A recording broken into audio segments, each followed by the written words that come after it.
7000 enfants de riz. Oh, bazaki na makokite, ba parents na bango bazongi sabona nzela kelasi. Na sima kelasi ofele et permettre ba na wana ba meka kotanga bazo éducation de base. Ndeko epenga azandoki. Apparemment oui non de vérité azandoki. Sora lo bibongo azandoki. Na famille ba epenge eza na bana ba kotanga kelasi ofele. Tika biloko yo. Na lobi ya mwana famille ba epenge nga moto na lobi. Na famille ba epenge eza na bana ba kotanga kelasi ofele. Ya ko fute la famille au monde ma frère. Au kokate epenge. Mais l'élo a retenu la gratuité de l'enseignement. Oh, parmi 7000 enfants, oh, qui ont des difficultés à Kotanga. Bazongi na famille là-bas, moi, moi, 20 000 peu babimi na famille là-bas. Il faut ça, moni, et là, ça va bon, pour ça la politique et émotion. Bah, perdre à moi sans hier. Émotion il y a moto à l'ingara moto té. Il y a tribal. Comme moi, bah, tu es bilé puis dans l'école primaire. Azaki moto la bichou. Balobite qui soki batie kombo net kombo ya président AI aza deuxième institution en Mboka. Yepe ko to batunye na deuxième institution en Mboka aza moto pamba ti. Aza première vice ya assemblée provinciale ya assemblée nationale. Donc aza n'importe quel motuti. Mais na revendre la calcul ya koloba été tribal bande kona ba congolais. Eza ba biloko moni yango. Balobi dictature. Balobi dictature. Kabuya pona nini kombo ya Kabuya ko se retrouver na kata baitem. Nini Kabuya asala na mboka. Na kotangela ode na o répondre nanu na kotangela yo réponse ya epenge. Est-ce que l'examen d'état va passer à biso question pose à la cadeau. Tape mon mou amuki. Le ko epenge soka za ki crédible malgré kotanga po bato balanda tango aussi sa kotanga. Soka za ka crédible mais faut ya na loboko na yeba kata po loba ki boyi.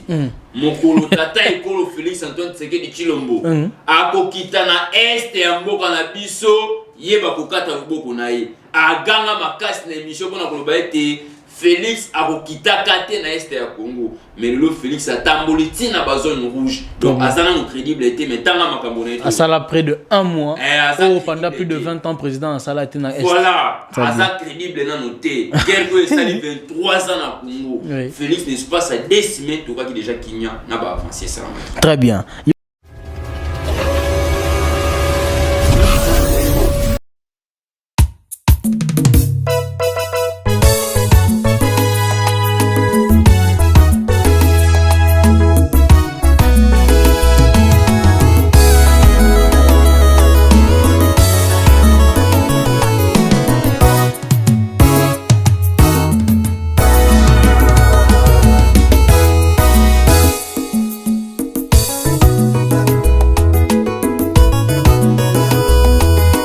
Bonjour, bonsoir, messieurs et dames, bienvenue sur Goshen 7 Télévision, votre télévision qui vous informe dans la vérité, comme on dit toujours le slogan, l'information dans la vérité. Face aux invités, revient après un bon moment d'absence suite à certaines réalités. Aujourd'hui, nous aurons un grand plaisir, comme d'habitude, de recevoir pour vous un acteur politique, Monsieur Sardou Ndondo, qui est président d'un parlement de Kintaku Matete. Avec lui, nous allons parler de plusieurs sujets. On va parler de sujets qui font débat sur le riz de Kinshasa, notamment l'apparition de nom de Augustin Kabuya et Jean-Marc Kabunda Kaboun sur les items des examens d'État. On va parler de plusieurs sujets, de plusieurs questions qui fait quand même la une de l'actualité. Je vous invite à rester branchés et à nous suivre pour l'accueil de l'invité après ceci.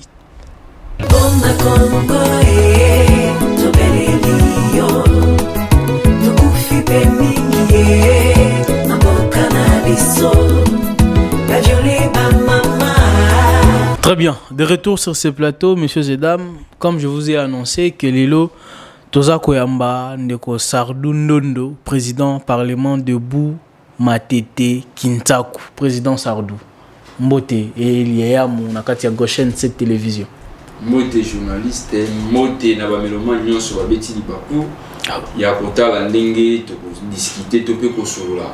Ma itali politique ya mboka na biso et puis Mbote na tous les présidents parlementaires. Très bien. Comme je vous ai annoncé que M. Sardou Ndondo sera et il est dans nos antennes avec lui. Torobela ba sujet belé, notamment ba sujet d'actualité.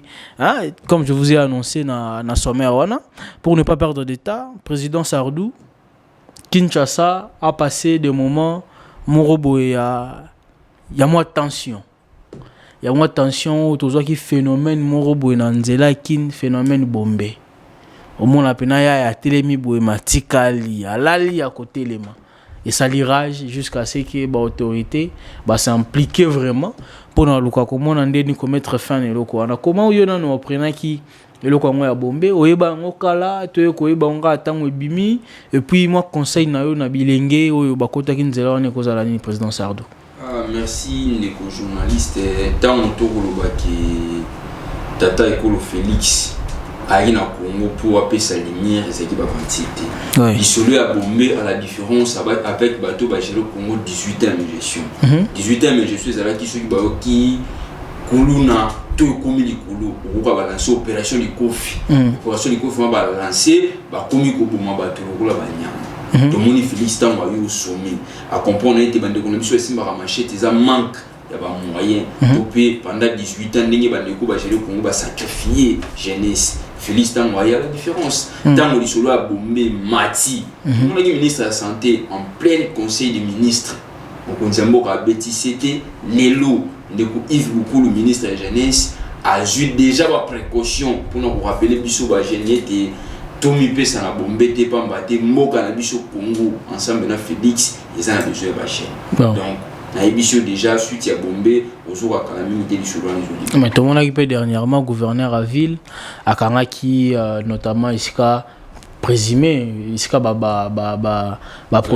produiseur à bombé, Tunisien, tout le monde est Tunisien, là-bas, Namboka Moussousou, tout ça vraiment, moi, Lengewana, Outimboka, Nayo, Namboka Batou, pour Bissou. Il y a un toxique qui fait très mal.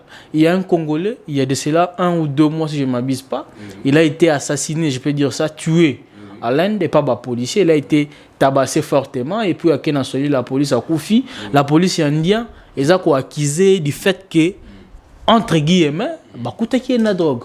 Mais biswa mutupena utimboka bapaya aipina ko sala commerce ya drogue bongo je ne sais pas batwana malgré bazan justice qu'est-ce que ko demander na ba konzamboka po te biar moko le temps na biso o kanga bongo me ba pesier ba papier vert malgré impulsion mo konzamboka po na justice enfin to moni bango bazan na bango na nzela. Oui ça fait mal vraiment ça fait mal ya mon abdo wana omoni et ça va pas mingi. Ouais. Komona ndenge makila na biso ba congolais za sacrifier na haine et ça qui passe je crois biso ba congolais to ngaki to meka moi réaction mais ensemble avec Félix Antoine Tshisekedi Tshilombo oyaza moto ya yambo ya Afrique oyo kolingate to meka pour ça la vengeance ba marque wana bandeko bakangi wana be étranger na suite ya bombe ndeko nanga tango to lobaka mettre fois na ba etando iki pour nous clexer batu kumambo kezaki mafie lelo wana yo tout ça présent te découvrir lelo babiloko na Congo sans la quitter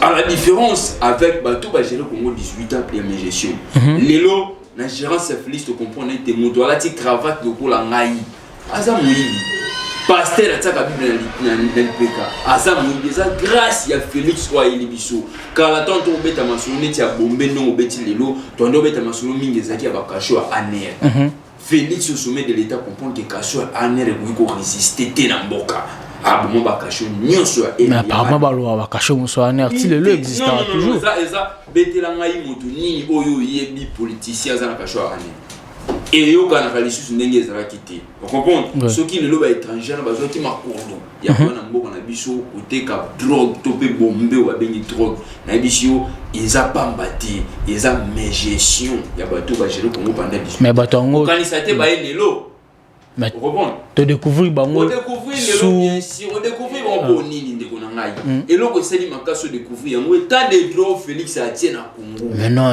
Congo ezala qui passe ndeko état de droit kaka du fait que phénomène mataki et comment ko préoccuper ba kondi phénomène on a to monyo ngana Tshisekedi na kabla to mona te jeune te na yo kana betu lelo ko mongo tant to ko ba état de droit et na Congo ba to ba ondimate lelo poto découvrir biloko wana nyonso ça étant de droit telle différence sur ça mi lelo bato ebele avant tout le makambo ya bombe oyo ba beti dossier ya kala balobi ete na Congo étant de droit les arbitres et arbitres té différents ba politiciens balobi étant de droit étant makambo ya COVID-19 te zo kanga ba innocent lelo IDPS tout la kisi ete zo parti oyo tout telemela ka ba anti valeur ils a parti à ba valeur ozala moto ya IDPS soko teki bombe ba kokanga yo ezala moto ya IDPS soko gérer mabe ba kokanga yo mon frère na biso histoire ya bombe wana na to découvrir yango lelo po étant de droit ici vanda mais yeba eza bato ba gérer Congo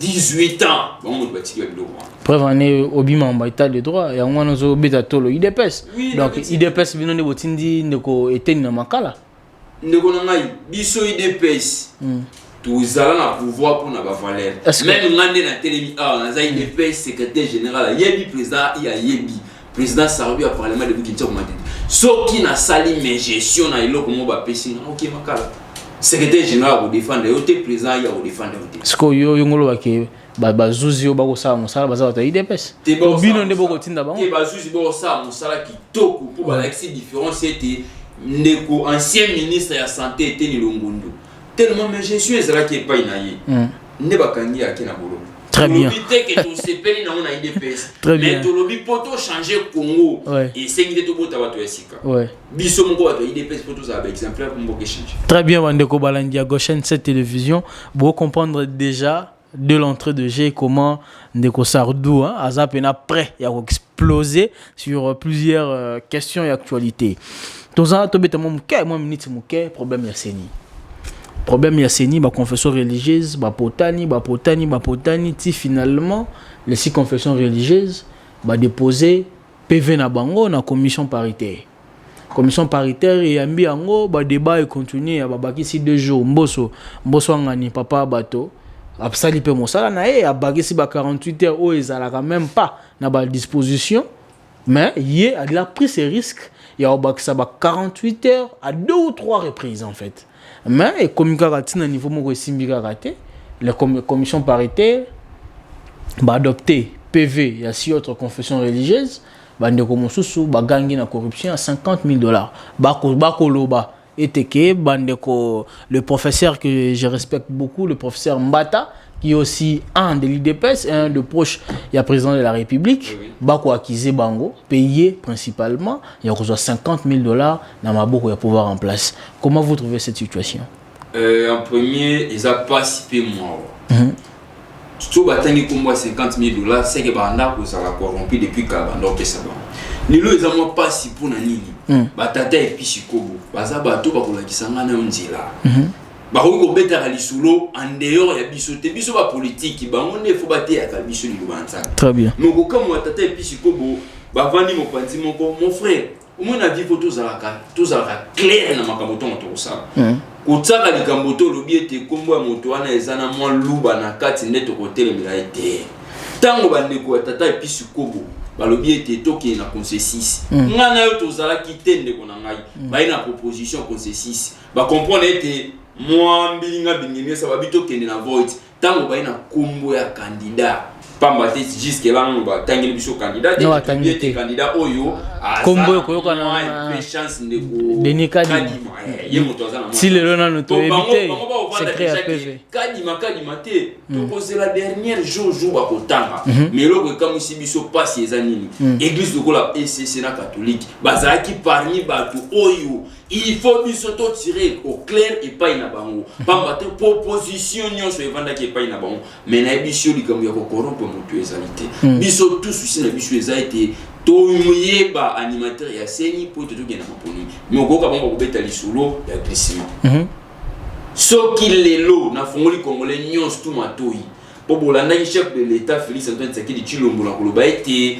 mboka na biso Congo il faut ekoma pays ya ba valeur lelo soki to kobeta lisulo ya ba valeur na Congo ezali FMI lelo soit Congo zoni sa crédibilité na mboka na biso grâce à Félix. Très bien. Tant asali discours à lobby akoki ko gérer des mandats à pamba et puis na monoko ne tisiko azolo ba 2023 élection sali soki glissement yé charge wana eze pa batata et puis sikobo batata et puis sikobo boko misemité manabino pembe lokola sultan ko bola taka souci na biso ba congolais to lingi kini miesa la réserver na mboka na biso lokola Félix azo gérer malamu Congo kini na maponomi pa mate yé moko alobaki yango biso na 2018 tozalaka ata na contact moko te na ndeko nanga na kati ya CNP tozalaka ata na moto moko te toyebi mais Félix azalaki élu lokola président de la République souci na EP za to kena maponomi biso to kotala elongi te to kotala couleur politique te to kotala kombo ya moto te ata bazwi ye ndeko oyo azotia mobudu na kati ya confession religieuse akobosa na te kotanga Félix Antoine Tshisekedi Tshilombo. Très bien, bandeko balandi wanzali bongo opposition ya président Sardou par rapport à la question na tokota sikoyo na ba mama ali kambwe koningisa villa Kinshasa pe mboka tolali tolamuki dimanche lundi bana bakisa l'examen d'état toyebi biso nyonso ke port ya téléphone na kati ya centre examen d'état ils ont strictement interdit mais à notre grande surprise quelques heures en fait moi personnellement dans mon équipe publication ils étaient 10h 11h on sous-attend que bon examen d'état bah non on a centre parce que l'examen d'état ici là à 12h30 12h comme ça ils ont 10h et quelques trucs 11h na Facebook na ba réseaux sociaux nyonso ba item ebemi Augustin Kabuya Jean-Marc Kabund Moïse Katumbi ba figurer na ba item Augustin Kabuya est-ce que vraiment bande comme soso bazoko ganga yo na pesa na position na yo étant citoyen est-ce que vous trouvez normal que Kombo il y a un secrétaire général il y a un parti ils a retrouvé na kati na moko ba questionnaire ya item examen d'état ya yambo ne journaliste moni yango moni bato ba gérer 18 ans mais gestion na Congo balobaki baza na capacité te à changer congolais. Mais Félix ici a su makambo wana lobi il faut changer congolais. Il faut tout comprendre, il faut tout comprendre kango. Et ça très facile de comprendre. Les loso zongi tant tout tangi na école primaire, tu mandé ko tanga ba barreau de 13, tu tangi quoi encore si je me trompe pas, tu tangi mo ba kombo ya bato ebele pi na école primaire. Azaki montolo la biso balobi te ki soki batie kombo neti kombo ya président AI aza deuxième institution ya mboka yepe ko to batunye na deuxième institution ya mboka aza moto apamba te aza première vice ya assemblée provinciale ya assemblée nationale donc aza n'importe quel moto te mais na kovande la calcul ya koloba ete tribal bande kona ba congolais eza ba biloko omoni yango balobi dictature balobi dictature Kabuya pona nini kombo ya Kabuya ko se retrouver na kata ba item nini Kabuya asala na mboka na kotangela o de na o répondre nanu na kotangela yo réponse ya epenge si l'examen d'état va pesa biso question pose à la cadeau ba pesio question pose à la cadeau mais nga pe na item na mona ki wana comprendre que moi négligence moi na wana pe répondre ki na be azite politique ezalité ouais bah comprends moi négligence mon que à n'importe où monsieur autant des qui important un élève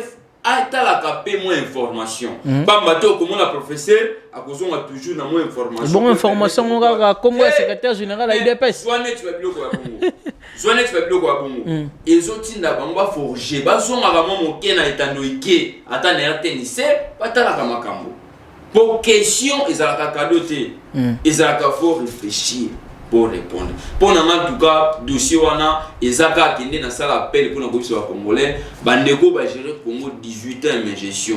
Ba koka ki ko changer ba congolais té, mais Félix au sommet a ko changer facilement ba congolais comportement. Très bien, natangela o déclaration ya ndeko Epenge. Oya lobi miloka, yoka biloko Epenge alobi. Mais avant tant on a tapé mon mou amoké. Ndeko Epenge soka zaki crédible malgré ko tanga po bato balanda tango aussi ça kotanga. Soka zaka crédible mais faut ya na loboko na yeba kata po aloba ki boyi. Mokolo tata ekolo Félix Antoine Tshisekedi Tshilombo.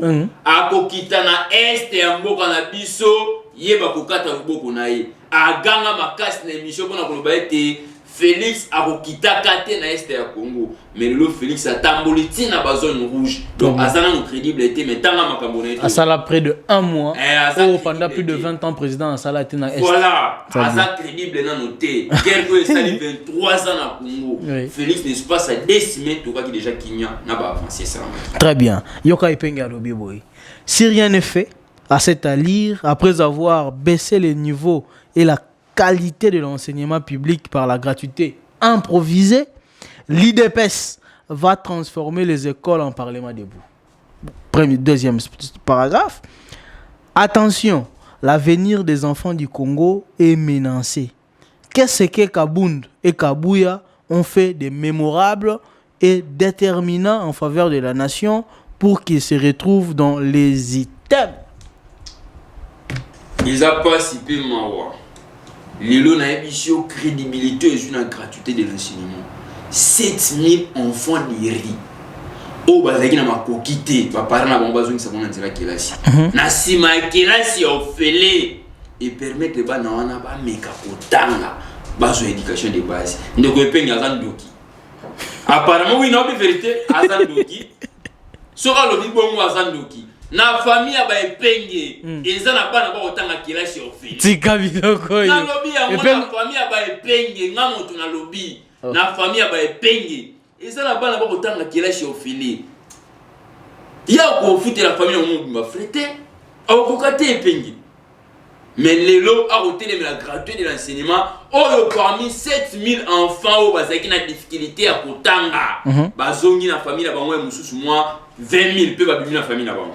Il faut zamoni et le ça bon pour ça la politique et émotion. Ba perdre à moi sens hier. Émotion ndenge. Ya moto alingaka moto te. OK. Ya tribal. Moto azaka mo émotion. Félix ata asali malamu lokola ya azaka na émotion akoluba mabe. Ndekona na émission de penge azawana. Oko ya mbaina etando ike na yo tunaye na famille na bino boza bato batanga na gratuité te akotata banawa. Grâce à Félix ne permettre bana et famille na bango batanga classe kitoko. Et puis ngalobi le sous bino bolibo comme ça ba école na liro toke na ngoma debout parce que tout le monde a fait déjà ina moko ya ba image circule ba kasi na Kinshasa to moni bana école ba koyemba imi ya IDPS pendant ba moment rassemblement na école. Tout le monde a ba vidéo na IDPS ça parti à ba congolais bana classe on va congolais. Et bon hymne national société bazaba congolais nga za congolais elle musupe panda bana classe wana mwanga pe na zaki na kata classe wana ngweba ndingi ni IDPS za parti ya ba congolais nyonso yango komona tongo makambo IDPS ça makana drapeau ya Congo yaka eza les seuls partis et IDPS za parti ya ba congolais nyonso et CD nini et nini CD et CD parti ya parti to nini ya parti parti ba pengeti mais na limité ba rôle 14 personnes et voilà ça peut être na limité ba rôle 14 so ba foxé M sous 10 11 et penga toni mutuna et puis le wana so ba concernant ba secrétaire général on a lo ba awa et ça changement de mentalité ceux qui besoin remonter na sénateur en fin de Kabila biso IDPS to ko pesa ya mona Congo na makasi mentalité faut ya na makasi oui ça et bon on continue ba musala ba to ko kanisa Congo faut to changer yango lilo na lobby bon Félix a une gérance ya Congo pendant 2 ans économie à moko na biso extraverti eza pas si tant to ko na difficulté à maladie lokola Covid-19 mais tala ba avancer Félix a sali ba pilier majeur gratuité de l'enseignement, état de droit, école de guerre, parce que là, il y a un mboka bazaki, akoki mambango, ti mon a fou la zone ba pêcher munduki. Félix a comprendre que bateau armé de hérité, au bateau va gérer 18 ans de gestion, ba ticket biso ba souda moko baza formé te. Atali lo lengeni ba souda ba ko formation ala. Tala ba avancer au pays na ngona Congo. Mais au Congo, comme soit Gangi, Félix te Congo ko changer. À la différence avec bateau va gérer. Congo ya kala. Ezaki poto beta li solo ya baisse des prix à biloko. Il faut total dollar. To comment total dollar ba mon dollar ndeza te mais les autres comment ko beta li solo ya baisse ya prix pendant que dollar na liquidité. To bosani dollar. Kabund na kabuya nini basali na mboka déjà pour que baza mémorable ba ko matina avec zeta tout monde ba comprendre. Et puis baza ba epenga tunika mutuna. Non répondre. Baza parmi bato bo gérer parti Bundi pendant 37 ans. Ah bongo bino so parti. Pendant 37 ans à l'époque on epenga no sa politique. Na lobby hein. Epenga à l'époque on a tuna no sa politique. So qui bino Bundi pendant 37 ans. Il faut pouvoir yango il faut ba kombo na bino ata bo salelo te ko na ba item. Age ande ko epenge. Abutika mine. Le mola 37 ans. Ya kumba oyo bakadi ya partenaire biso ba Bundi. Abutika mine on s'entend. Le mola 37 ans. Allez, ce qu'on va gérer parti Bundi pendant 37 ans. Très bien. Très bien. Tu vois le pouvoir sans aussi Mamandoki. Ndekona na émission et loko IDP c'est ça là. Ah, en tout cas Félix n'a habité à Congo comme on l'Allemagne ndengaloba. Très bien. Bon, ba père qu'on était balobi to koyo soumis na pouvoir les l'autre aussi Mamandoki. Très bien. Aussi Mamandoki té. Ndeko Shadara lobi na ko paralyser Congo. Bato bagani balobi jou coalition FCC cache ko kufa minduki ekubeta guerre ekozana Congo. FCC cache coalition ekatana attaque coup de balle. Et bien, tout ça, machine politique. Très bien, président Sardo, machine politique. Vous allez sentir que il ont bien allé à Union sacrée. Tu es un homme qui est écouté, pour que tu aies coché déjà. Union sacrée. IDPS, Union sacrée, ensemble de la République. Quelles sont vos relations? Notamment, relations, il y a d'abord entre Bidon et Union sacrée. Relations en des relations ça bien mais yoka si qu'on a ya qui place yo. Répondre clairement. Des relations ça. Relations ça bien. Na ya bien na yo yaka. Na tuni motuna. Union sacrée. Azana kati ya Union sacrée. Relations ça bien. Tout ça bon. IDPS ensemble, relations ça bien. Na Union sacrée mutu Union so na kati ya Union sacrée, relations ça bien. Mais Théo yaka pour moi na aussi sur le côté. Très bien. Jeune Afrique, Moïse Katumbi a sali dernièrement interview dans Jeune Afrique. Nation Hollanda qui Oui. Qu'est-ce que tu as retenu de bon dans cette interview? En premier, ça dictateur. En second lieu. Natuni, qu'est-ce que tu as retenu de bon? Yamalam. T'as mon Moïse Katumbi à lobby.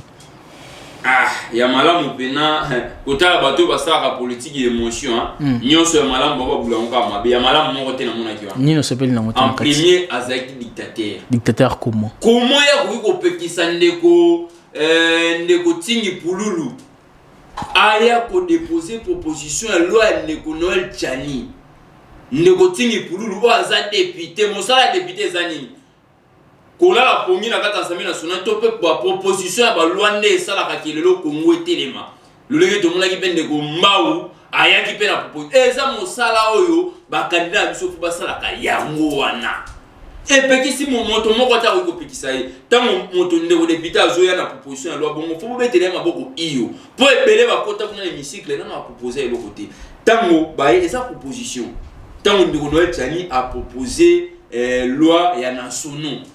Il y a un moto à poser en tête de la présidence, il faut avoir d'origine congolais, des papas et des mères. Mais quand au Singapour, on a quitté, tant qu'on est dans l'Assemblée nationale, nano kutu ba miki ko classé en moté. Mais yoka ba proposition, y a ndeko Moïse Katumbi à lobby, soki kaka ba miki ko classé en go a quitté Union sacrée. Mais malheur, y a biso ba congolais zakani ndeko na ngai. Ndeko Moïse Katumbi tant waza gouverner na Katanga. Après, pour parler entre les sénateurs en vie, Joseph Kabila, Akima qui exile, grâce à Félix Ndesala qui ne croit nous monnaie na Congo, à Betanoïke, et comment il même passe dans match à Mazembe, à Talibanda, ce qui va jouer dans Betanoïke, on doit jouer suspension. Attends, Betanoïke na Congo, on est collecté. Grâce à Félix Tamoya Lobby, Congolais exilé politique, mon côté à Bozanambo, on a bichou. Nous, on a dit que nous à Zongi na Congo. Mais ça m'a l'air. Na ba proposition ndeko Katumbi loi eleki na noté ndeko ngana congolais te soki bato ba kobeta lisulu ya des pères de mère na ko banga nini ndeko na ngai et puis ndeko Noël Tchani asa moko ya biso IDPS te tango a posté na 2018 le candidat présidence IDPS to pesa ka ata sans fraté minongo bozaki na pona manque ya mbongo voilà ndeko na ngai à l'époque voilà. Comment souka proposer le gonaye pour la IDPS biso moko IDPS awa to banga mutu te to lingine élection motonyo soit à présent à comprendre azala qui face il y a parti oyo ibanga différence. Très bien. Ndeko sénateur en vie ayebi na maponomi lolenge nini comprendre te IDPS ezala ki chaud biso ça va jeter na maponomi. Moko ya rimer comme biso na gauche 7 que Moïse Katumbi aurait dit, je ne confirme pas en fait, aurait dit que ce qui est en 2023 n'a précisé à l'obliga sera comme président de la République. Tout comme en 2023 après l'élection à Kokomango qu'il va mettre la capitale de la RDC na Kasai plus précisément dans Bujimai. On a une manière ya mettre binomé na misoté parce que Kasai wana iko la mikolonia so te ndeko na mai na ibisa ko de ki batu basalaka politique ya nini quoi émotion bazanga kama façon ya koloba ndeko Katumbi soki to sali élection de l'Una Congo a vous a parmi les 5 premiers te et là on est pour mine de Katumbi le chairman nazo ebisa yo kana zo chairman le journaliste nazo ya vous a parmi les 5 premiers président Tepe Mazembe a cause la parmi les 5 merci atika la président Tepe Mazembe a cause la président pamba te soko tali mingi pourquoi na biso za parmi les 5 candidats tango ndeko batu tingi pululu na Noel Chani baina eloko na bango ko telengana na yango ndeko Katumbi asombi to pe alati yango eloko ekuboma ndeko Katumbi yango alobi capital eke Kasai te ngana émission na eloko ekuboma yango na kokoka te pourquoi na lobi bongo proposition ya Noel Chani le kati mais ndeko Katumbi alakisi biso ete azana couleur soki lelo eleki akozala parmi bato ba congolais ba kotaye na lisu ya Congo te et puis na ba proposition na ndinga ye nango alakisi biso ba congolais clair que 50-50 aza bongo te donc alakisi biso clair et puis loko wana biso tokoya na on biso IDPS te moto toya na proposition ya loi tokoya na ngona ba élection tokosala discours pona koloba ete pesa voix na mwana aza mwana ya Congo kopesa Uganda te po akomema pouvoir na Uganda kopesa Tanzania te po akomema pouvoir na Tanzanie kopesa moto aza 50-50 congolais te pesa mona mboka po Congolo bien kuma lokola Allemagne. Très bien. Capitale na Kasai. Capitale na Kasai za mambolo kuta Kasai déjà kuna je crois lokola mokonzi ya mboka linga koza tribal te nazo kima mingi loko ya tribal pamba te ngao na vandi ya kumbo na ngai Ndondo Lumingu Sardu. Donc naza moto ya Kasai te naza na kati ya IDPS mais pona kolubila lisolo ya tribal je crois yo yebi mokonzi ya mboka déjà alubaye aza mokonzi ya tribu luba te. Très bien. Aza mokonzi ya ba congolais nyonso iloko ndeko wana kosala alingi acha mandambo ya mungwa ya tria ya mwa tribal moke mais na biso akokoka te po akozalaka jamais parmi les 5 candidats. Très bien. Tokomi na suka ozana moins 30-40 secondes. Après 2 ans et demi, déjà bientôt là 3 ans au pouvoir, est-ce que vous êtes satisfait de bilan Nabino? Makasi bilan, il y a Félix Nabisio et ça le seul bilan depuis Nana Congo. N'est-ce pas s'il y a 2 ans, bah réaction Babiloko et Izamasi. Réaction Biloni. Oui. Bah avancer Oya Sali, ça va fontir. C'était à mon nom. Aïli Bisso gratuit de l'enseignement. Vous êtes abonné, c'est sûr. C'est ça qui toko. Très bien. Na biso eza kitoko pamba te ba retomber na ona ko yebisa yo poto comprendre lelo na Congo za ki pasi ndeko na ndo to beta masolo pour découvrir ba biloko ezaki ya kobatama lelo na EPST ba découvrir plus de 4000 écoles plus de 4000 écoles où ils ont arrêté normalité et la qui c'était ba école ya mafia magui avec Félix Moko Monengo et puis va découvrir plus de 2344 enseignants oh baza la capacité de toucher kanyaka ya l'état mais ba kota na ndenge ya magui bato ba gérer Congo mabe des acquis permis et va découvrir plus de 42 écoles oh yope l'état na biso a yebité ndenge moko ngana yo ozimo le pango ya bato o ezaki peut-être ba hôtel wa mike wana obongoli yango pour la gratuité de l'enseignement comprendre que okozwa bandeko no ya famille ba kofutama na mbongo ya l'état kala degré ko si charger l'état bilan na bino yango wana ka bilan biso za kitoko kokanga ba école fictif tout ça kokanga ba école te tout ça na état de droit o ezaki passe le longana yo pour samba na ministre mais ndeko na soko za na raison de l'homme ministre pour comprendre Beaucoup ça mané pour me poser. En premier depuis na Congo. Ceux qui n'ont été méqués tant à Kasavubu, tant à Lumumba, tant à Mobutu. Au Romano, chef Morote Bakanga, directeur du cabinet à président. Très bien. Et puis na Congo to rose à la parmi bateau et Bosso. Très bien. On dit à moi souci les a Congo chanter. Ben ça m'a pris petit lélo. Oui, na été. Na loba qui a morawa. Na Congo commis changement to mettre la lisolo dollar fait kita à pour tali biloko. Mais le to qui paie dollar té. Billet d'avion quand même. Té billet d'avion merci mais tu comprends que biloko. Na biloko qui te. Il perd il neige na plateau na lobby. Sosé ko kita, piodi ko kita. Est-ce que épingle soga linga qui ne paye le Bumbacha au foot habillé 390 toi au foot à ah merci au sauver ngai to kiti si déjà billet à voyager yo lokolo linga ka osala ma politique émotion biso kiti billet sombara ata 3 lo batenga na kolinga kitate mais yebaka Félix na sommet de l'état Congo et Kouzwa mon pépé à Sika pas déjà ba pilier majeur et mona. Très bien, nous sommes à la fin monsieur Zedam, merci de nous avoir suivis de partout à Kinshasa, na Congo central, na Katanga, partout dans Nibiso Mingi, Ezaki président Sardou Ndondo président du parlement de Bouma Tete Kinsaku. Beau contacter, je pense que bah contact Gozala. Nous sommes heureux de nous avoir suivis de partout où vous êtes, messieurs et dames. Que la paix quitte nos esprits, que Dieu bénisse la République démocratique du Congo. Merci. Nangena rappellement Mouké Bruxelles. Maman Brigitte na Bruxelles. Nabi Mikolo Koumenga na nomo na té. Nazo leka vraiment pas tellement mais nangena rappelé le numéro pour na comprendre que baté belé et Moussouba c'est numéro plus 243 89 67 46 727 jusqu'à numéro. Merci. Très bien, on a le numéro à président Caroline Nondo. Que la paix quitte nos esprits, que Dieu bénisse la République démocratique du Congo. À la